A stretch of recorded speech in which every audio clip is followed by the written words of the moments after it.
tinapos. Ilagay natin yung ano.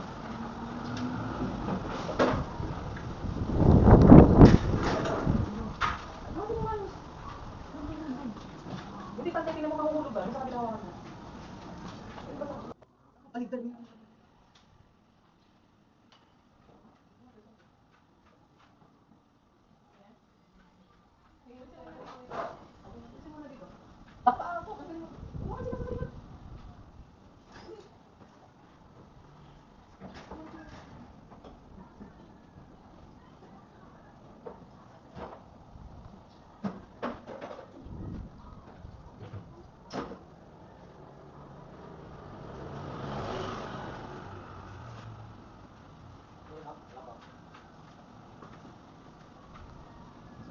Wala kayo magsundo.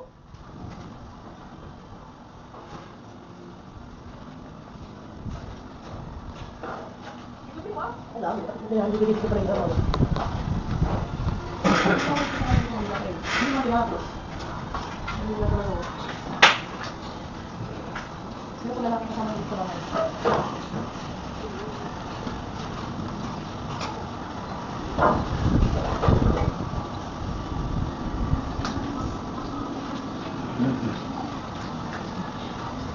Sino mo tingin dyan? Ito ba naman tingin ako ngayon? Ito? Hindi ko magdan. Ito ba yung hindi tinapos? Hindi ko nandito.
Huwag na ipapasok yung ano dyan lang muna.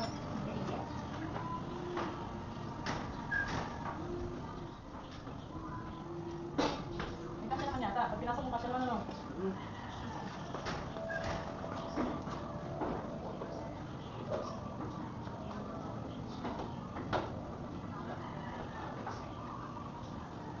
Ayan, kita kabila oh.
Wow, kapatid niyo? Ano ka ako? Rita na kuya. Message na? Message.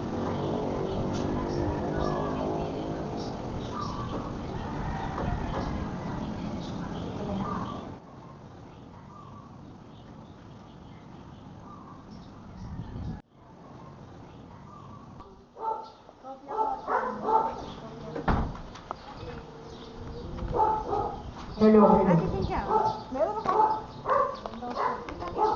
At ng Anak at ang Espiritu Santo. Amen.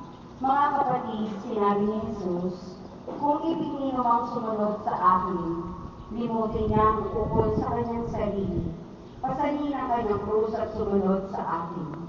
Ito ang patuloy na panawagan ng ating Panginoon sa atin, ang maging mga alagad. Ang pagiging alagad ay pagsunod sa Kanya, tahakin ang kanyang dinaanan, at ang dinaanan ni Jesus ay ang daan ng krus. Ito ang daang nagdala sa atin sa kaligtasan. Sa taong ito, ang diocese ay naglalakbay sa taon ng pakikinig. Ang tatahakin natin daan ng krus sa sandaling ito ay tanda ng lubos na pakikinig ng ating Panginoon sa Kanyang Ama. Ang pakikinig na ito ni Jesus ay bunsod ng Kanyang lubos na pagmamahal sa atin. Ang Kanyang pagpapakasakit, kamatayan at muling pagkabuhay ay ang pagsasayang ng Kanyang pakikinig. Sa bawat istasyon na ating tatahakin, makikita natin ang pag-ako ni Jesus sa Kanyang mga kasalanan. Isang pag-ako na dapat na sana ang nananagutan, ngunit dahil sa Kanyang pag-ibig ay siya ang nag-alay ng buhay. Sa bawat paghakbang natin sa sandaling ito, nawa ay makita natin ang pananagutan sa Diyos sa ating bayan at sa ating kapwa. Samahan natin si Jesus sa Kanyang daan ng krus. Samahan natin siya. Humakbang tayo kasabay niya. Pasalin natin ang krus kasama niya. At tagpurin natin hindi lamang siya, kundi pati na rin ang mga kapatid nating nananaghoy, naghihirap at kinalimutan na ng lipunan. Aming raso, ipinakain totoo, na ang winig ay totoo, aniya ay kanin ninyo, ito'y siyang sa pagmanamin at pasasalamatan ng Jesucristo. Sa pamamagitan ng krus at muling pagkabuhay, iligtas mo ang sandaigdigan. Ang Panginoong Diyos ay sumasayo. Bukod kang pinagpala sa babae lahat, at pinagpala naman ang iyong anak na si Jesus. Santa Maria, Ina ng Diyos, panalangin mo kaming makasalanan, Ngayon at kung kami mamamatay. Amen. Walhani sa Ama at sa Anak at sa Diyos Espiritu Santo. kaparan ng sa unang-una, ngayon at magpakailanman, magpasawalang hanggan. Amen. Sa loob ng halaman, wetong panalangin,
Ikalawang istasyon.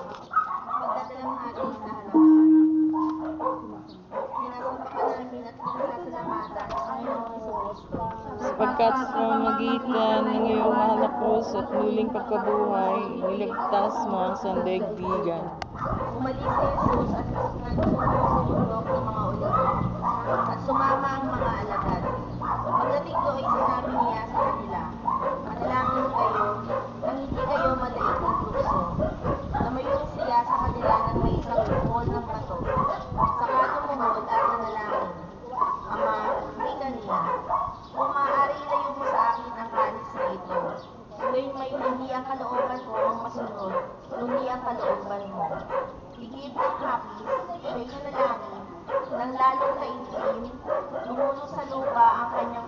na animoy malalaking patak ng Diyos. Tumibig siya pagkapanalangin at lumapit sa kanyang mga alagad. Naratnan niyang natutulog ang mga ito dahil sa lingkod na nalamhan. Panginoong Maria ng Puno ng Grasya, ang Diyos ay sumasayo. Huwag niyang pinapala sa babaeng lahat at napala ng mga inak ay anak na sa iyo. Santa Maria, Ina ng Diyos, panalangin mo kaming makasalanan, ngayon at kung kami mamamatay. Amen.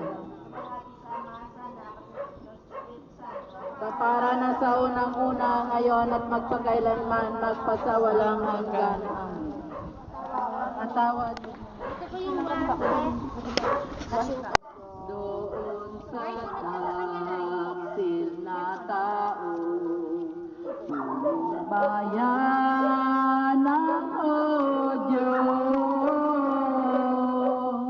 ay nangusap ng totoo, na ang wika ay ganito,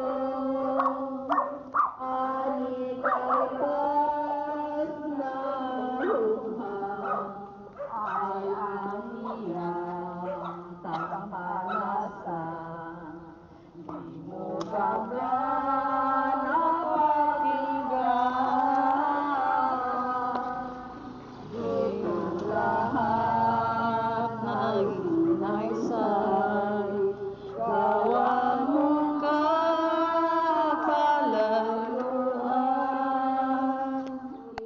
lahat ay sinaysay, gawa mo kapalaluan.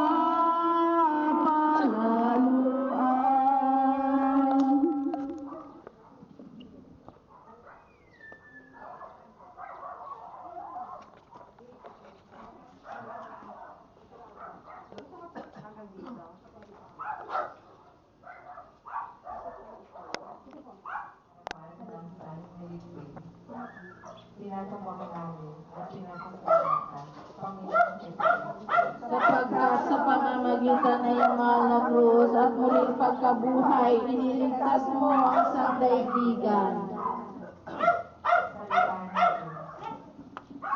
Hindi ang pinakapunong sacerdote sa harap ng katulad at tinanong si Jesus, ikaw ba ang Messiah, anak ng Panginoon? Ako nga, sagot ni Jesus.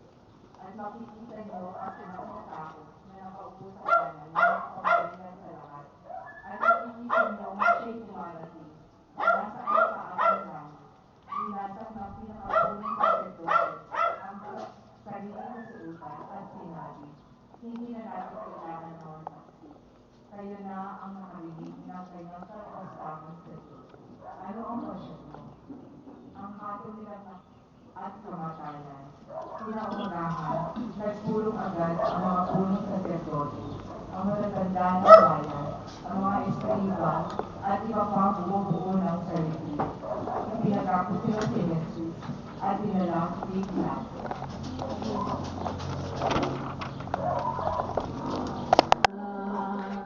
Ng isang tuyong kawayan, ang ulo ay pinutungan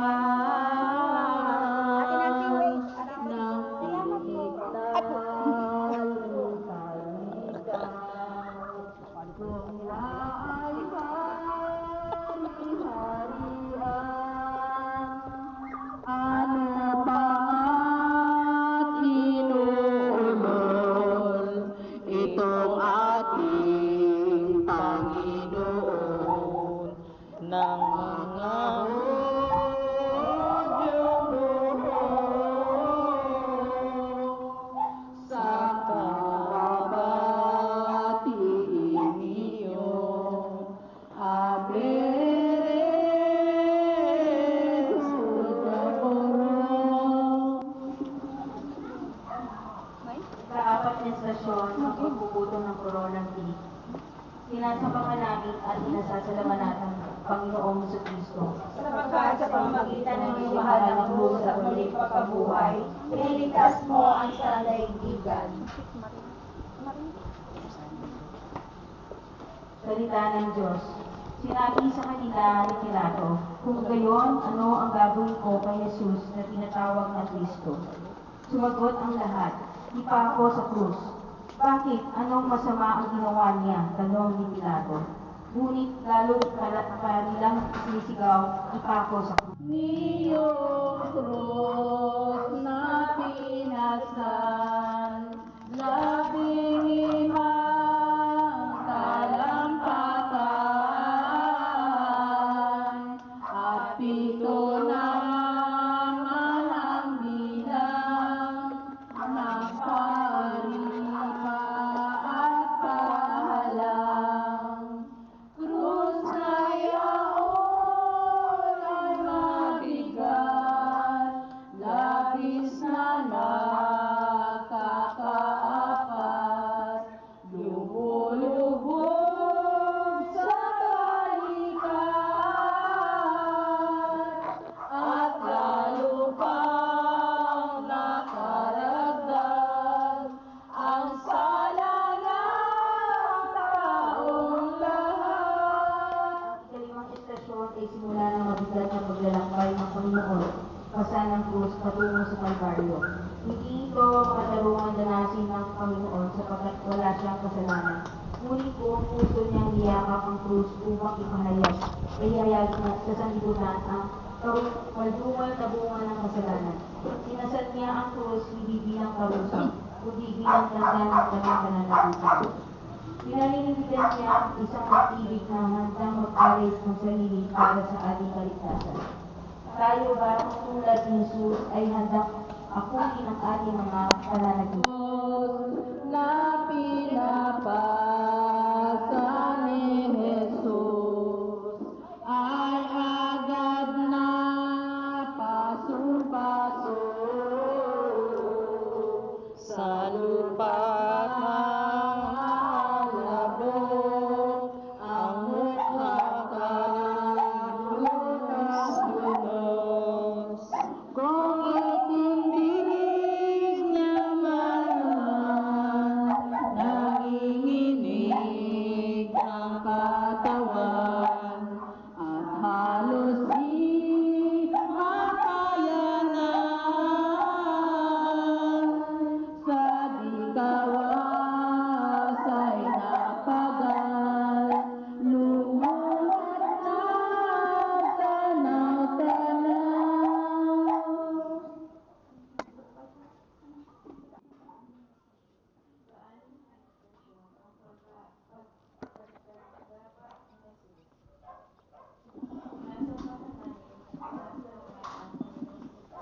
Sapagkat sa mamagitan ng iyong mahal na krus ay muling pagkabuhay, iniligtas mo ang sangdaigdigan. Tuwing ang inalis niya ang ating kahinaan, pinagdaig niya ang ating mga karamdaman. Subalit inakalan natin, iyo'y parusa sa Diyos sa kanya. Ngunit dahil sa ating mga kasalanan, kaya siya nasugatan. Siya ay tinupok dahil sa ating kasamaan. Tayo ay tumalit dahil sa pagkira na dinanas niya sa mga hampas na kanyang ginagawa. Tayong lahat ay tulad ng natutong daligaw at kanya-kanyang taliran ang langit. Ngunit itinataw ng Panginoon sa kanya ang kaparusang tayo ay dapat tumanggap. Si Jesus ay nadapa sa bigat ng buwan sa kanyang kasagpasan. Ang bigat na ito ay nagpapaalala sa bigat ng ating mga kasalanan. Dahil sa ating kasamaan, pinasok ni Jesus ang pag-abot ito sa sala ng tao upang kanya siyang kainang at magkaroon ng ganap na kagalingan. Nakikiisa, dinarama, at sinusulong natin ang kapwang bumagsak, mawawala at naliligaw. Dahil hindi natin bulat at masin, ang Diyos ng akuin niya, ang mismo pagkakasala at pagkadapa natin sa buhay. Kumpleto niya itinamalas ang pananagutan. Kagaya ni Jesus, tinawag niya tayo na tulungang makahon ang mga nilulubog sa pagbigat, may tuwid ang mga kaibigang pasya. Sa liwanagan, ang mga may malabong pag-unawa. Walang sino man ang mabubuhay para sa sarili lamang. Ang mga pananalitang walang pakialam, bahala na sila iwalang-uwang sa ating mga labi. Dahil hindi tayo naging Kristiyano upang magkanya-kanya. Bukas sa ating kalooban ang bagong mabuti. Dahil ito kaisahan ng maniwala natin sa Diyos na siyang lumikha sa atin. Kaisahan lordok sa atin ang ating konsensya na marapat lamang natin sa buhay